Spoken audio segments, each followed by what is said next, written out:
শ্রদ্ধেয় কবি শ্যামলকান্তি দাশের একটি কবিতা, খেলার মাঠ। মাঠটা ছিল দেখার মতো, সবুজ ঘাসে ঢাকা, মাথার ওপর মস্ত আকাশ, ছবির মতো আঁকা। চতুর্দিকে গাছগাছালি চোখ জড়িয়ে যেত। সকাল বিকেল কত যে লোক হাওয়া বাতাস খেত। পাড়ার যত ছেলেরা সব আসতো দলে দলে। সারা বিকেল থাকতো মজে ক্রিকেট ও ফুটবলে। খেলতে খেলতে কত রকম ঝগড়া মারামারি।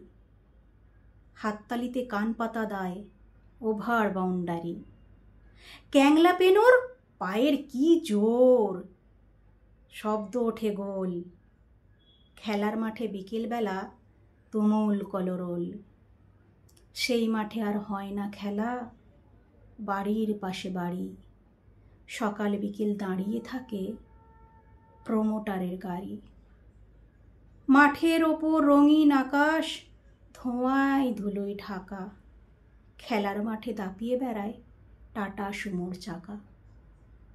কণ্ঠে আমি কবিতা সামন্ত।